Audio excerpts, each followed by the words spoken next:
we go back to the year 2000. I was working on one of my first projects after being graduated. And I worked with this colleague, a really nice guy, and we worked on this challenging project. And on a regular basis, we stayed in the evening, we ordered a pizza, and worked on this project. And our manager, he was proud of us. And we said to each other, "This is the life, man." But then one day, I came back from my holidays, and he was not in the office anymore. Burnout. And this was work-related. And came to me as a surprise. And my colleagues, they didn't see this coming either, nor did the manager.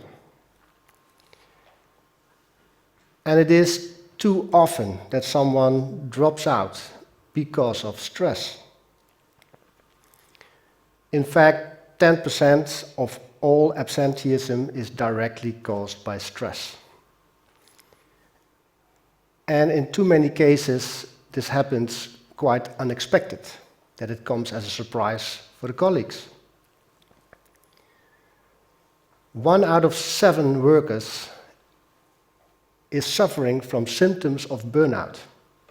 So right now, 1 out of 7 workers is struggling with this balance in their lives. And don't we all have these moments that the working load just gets too heavy and you think to yourself, how am I going to manage this? How much longer can I stand this? We all have our ups and downs, but we never have them at the same moment. Seldom. And within this, there lies the opportunity. Within this, there lies the opportunity to support each other. So you can lean on one another when you need to, and that you can give your support when you can.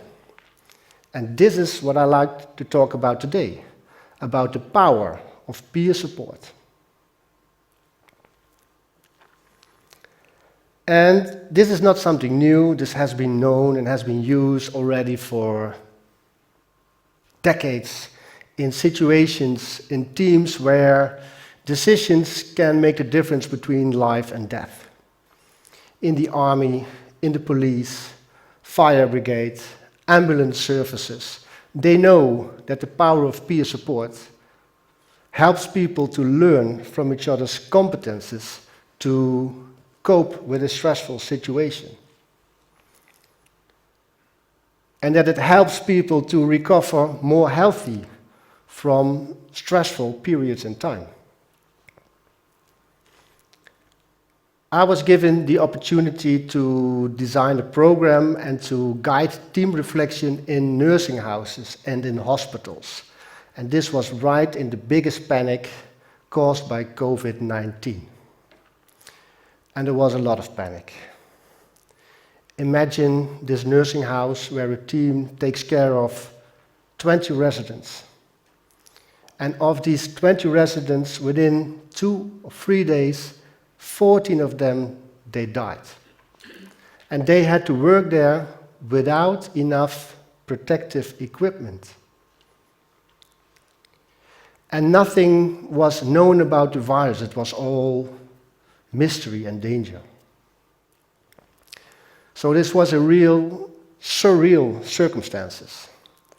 And together with this former soldier who works as a psychology nowadays, we designed a program and we coached these teams. And it was surprising to see how helpful it was to learn them to reflect with each other on the emotions and the stress that came with this situation. And how helpful it was to provide knowledge about stress. And with providing knowledge, providing the tools how you can support each other. So, when this works in these extreme circumstances, it might work in your company as well. And to do so, to be able to make use of the power of peer support, 3 things are important. First of all, and that is first of all, it's on the top of my list, is to overcome the taboo of talking about stress. Make sure that it is very normal to talk with each other about stress. So when we go back to this example 20 years ago with my colleague, later on I talked with him about this, and he said to me that he wasn't able to share his feelings because he felt ashamed. And I said to him, I recognized his feelings as well. And I couldn't talk about them either. I was insecure of sharing this. So for you as a leader or a future leader, make sure that talking about stress is just as normal as to talk about the productivity figures. Secondly, it is important to provide knowledge about stress. Because when you have knowledge about stress, you can recognize stress patterns in your colleague, and that can be of great help. That can be of great help to get your colleague out of this vicious circle of stress. Because this is what tends to happen. When your colleague suffers from stress, your colleague has a tendency to build up some more stress. And you as a colleague can help to break this vicious circle. Let me illustrate this with a more personal example. When my workload gets too heavy, I feel stressed.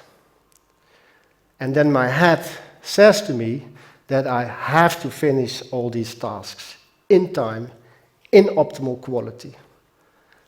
And at the same moment, I do know that this will not be possible. So what do I do then? What I do is work harder, work longer, and act irritated, which causes more stress.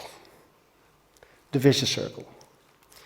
It is so helpful at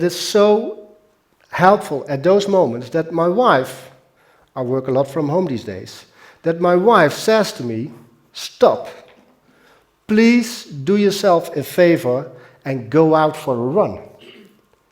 And she's right.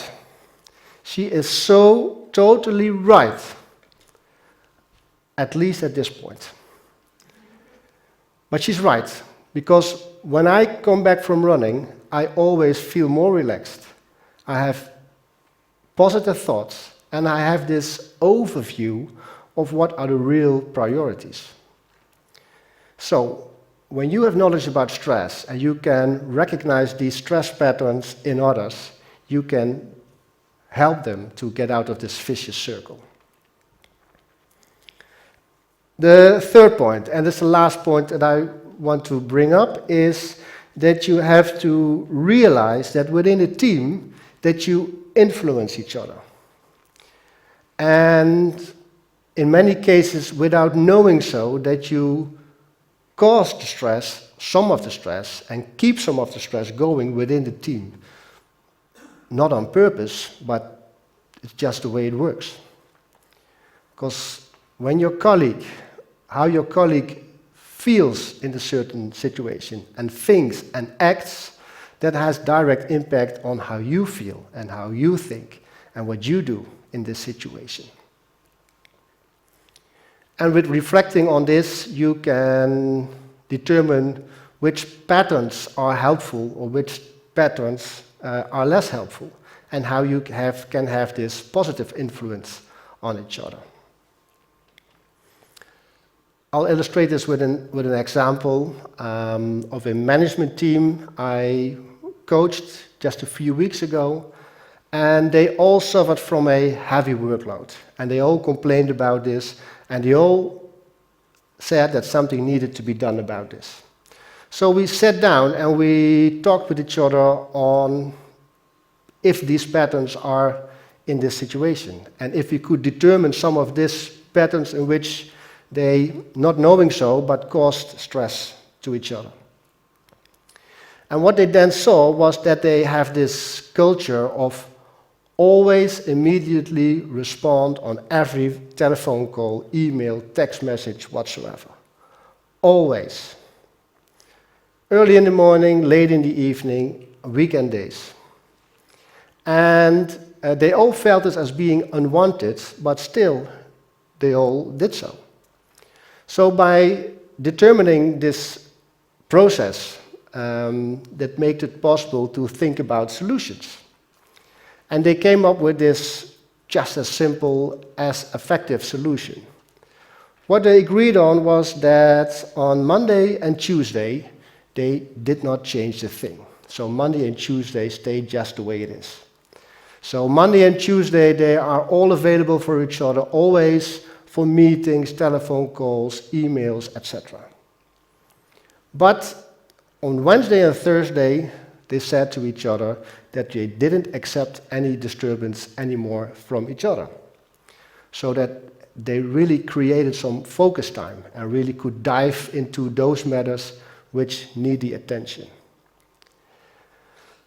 And at Friday, they pick up those tasks which need to be picked up and finished to end up the week with a feeling of being satisfied. And this simple solution is very helpful for this team. It works out very well. They do feel less stress, and they do feel satisfied at the end of the working week, which is a great feeling. So, and I'm ending my talk.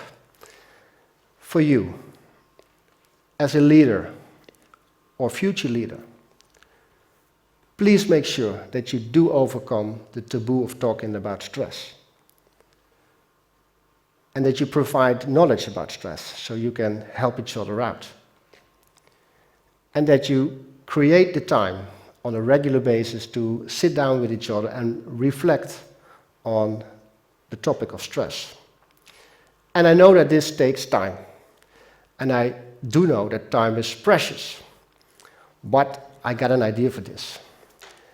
Do realize that half of the people say that excessive meetings keep them from doing their work, which causes stress. So now I thought, maybe you can eliminate some of this time and invest it in reflecting on stress. And I know that this is still a meeting, but at least this one reduces the stress and helps you to create an inspiring and healthy working environment for your colleagues and for yourself. Thank you very much.